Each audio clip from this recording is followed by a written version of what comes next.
Danny Trejo was not born into fame, fortune, or opportunity. He was born on May 16, 1944, in Los Angeles, California, into a world where crime was not a choice, it was a lifestyle passed down through blood, streets, and survival instincts. From an early age, Danny was surrounded by violence, drugs, and fear.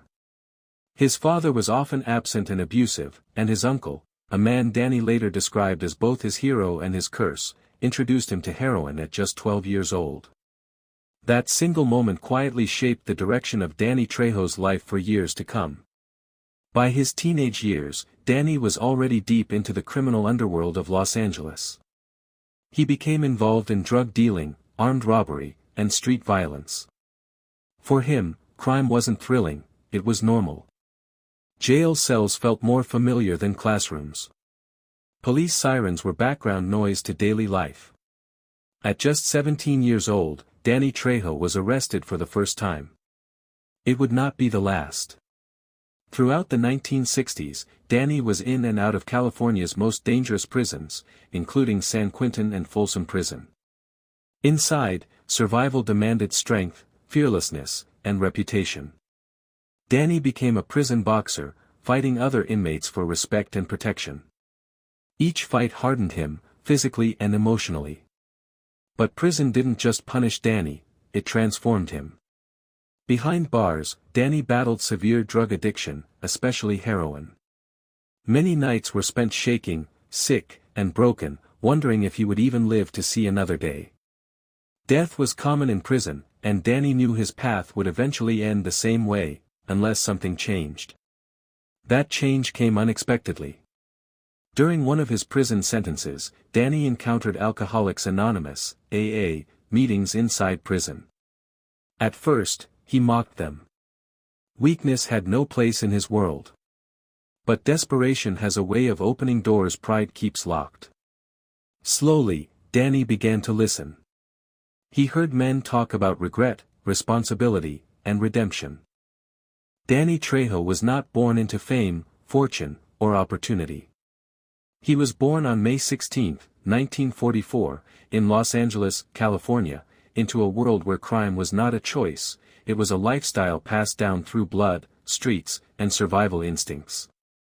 From an early age, Danny was surrounded by violence, drugs, and fear. His father was often absent and abusive, and his uncle, a man Danny later described as both his hero and his curse, introduced him to heroin at just 12 years old. That single moment quietly shaped the direction of Danny Trejo's life for years to come. By his teenage years, Danny was already deep into the criminal underworld of Los Angeles. He became involved in drug dealing, armed robbery, and street violence. For him, crime wasn't thrilling, it was normal. Jail cells felt more familiar than classrooms. Police sirens were background noise to daily life. At just 17 years old, Danny Trejo was arrested for the first time. It would not be the last. Throughout the 1960s, Danny was in and out of California's most dangerous prisons, including San Quentin and Folsom Prison.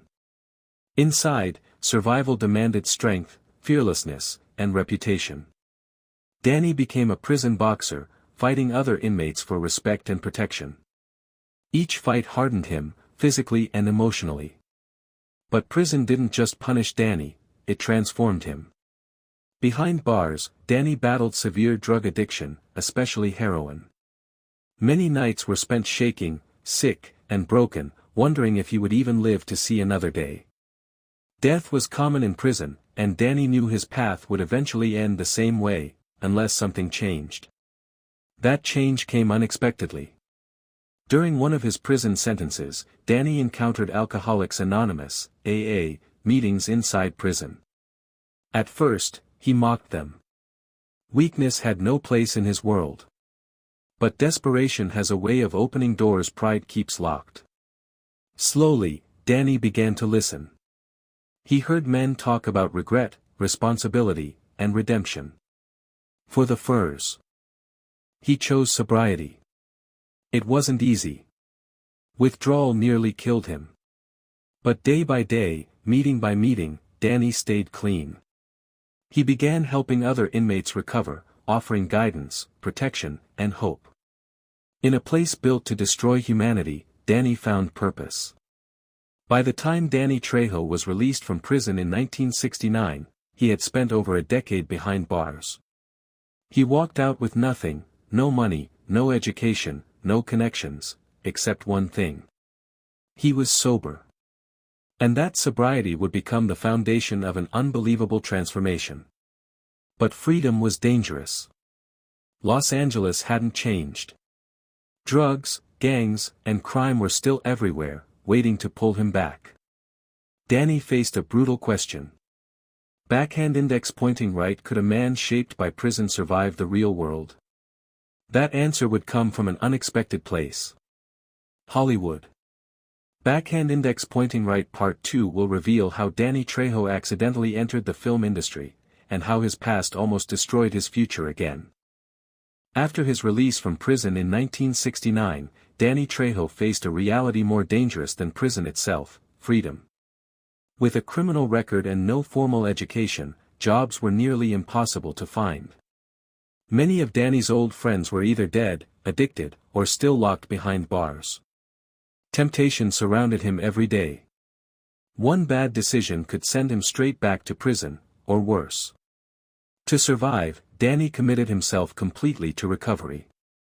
He became a drug and alcohol counselor, helping others escape the same darkness that once consumed him. Sobriety wasn't just a choice anymore, it was a lifeline. Then, in the mid-1980s, fate intervened.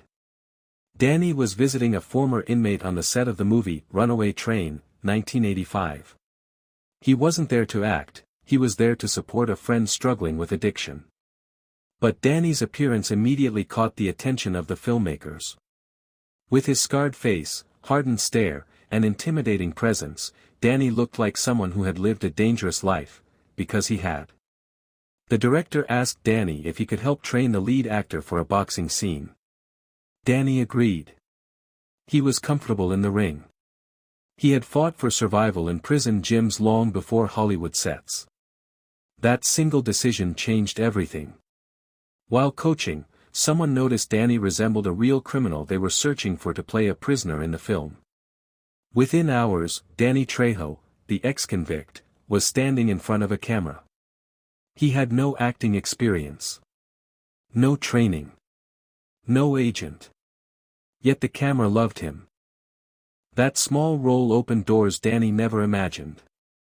He began appearing in films as prisoners, gang members, and criminals, roles that mirrored his past. Movies like Death Wish 4, Marked for Death, and Heat followed. But Hollywood came with its own dangers. Fame, money, and attention reopened old wounds.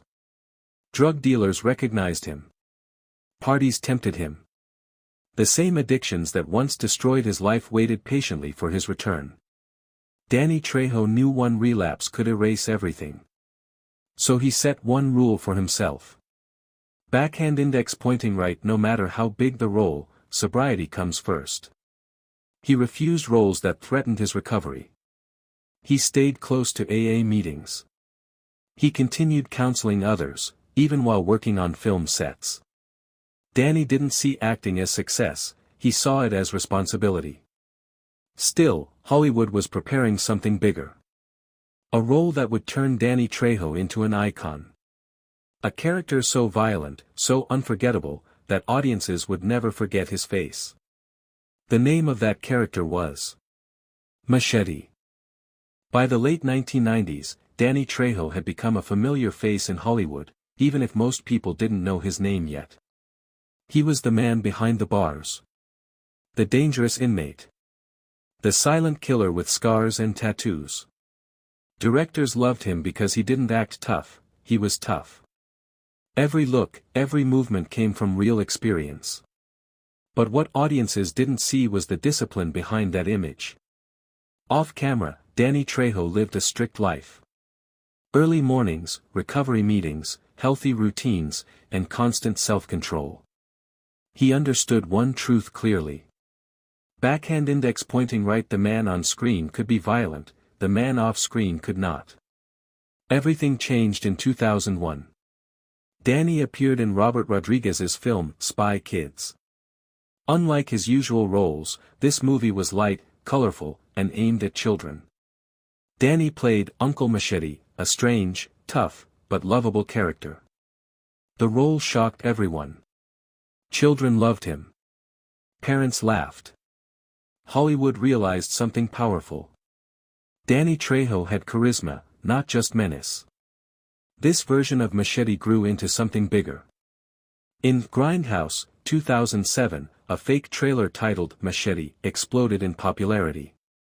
Fans demanded a real movie. In 2010, Machete became reality. Danny Trejo, once a prisoner, was now the lead actor in a major action film.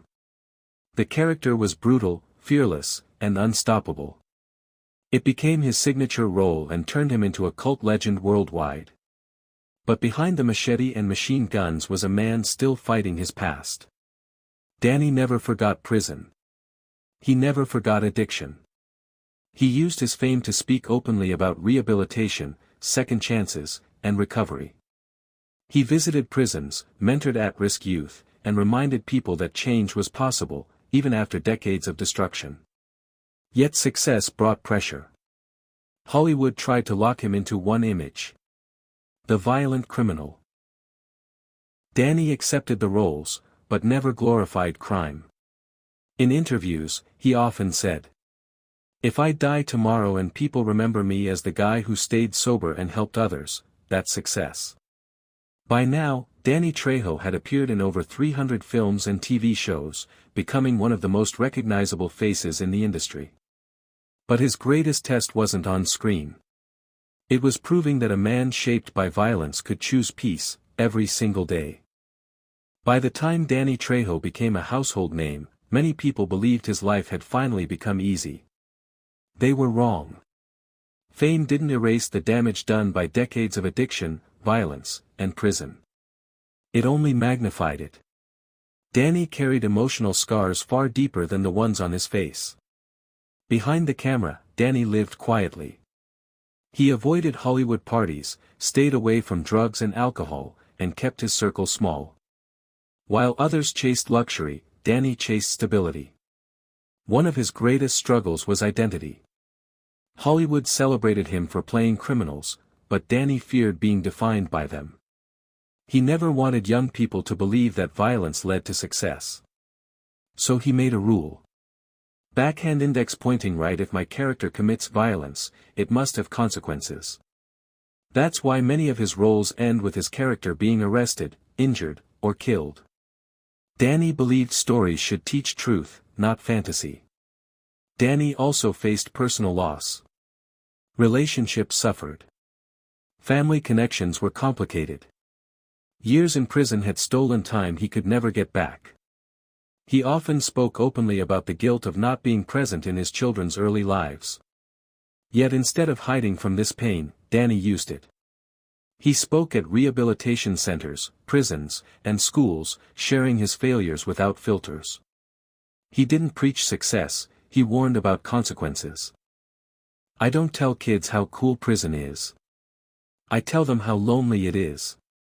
Despite his tough image, those who worked with Danny described him as kind, disciplined, and deeply respectful.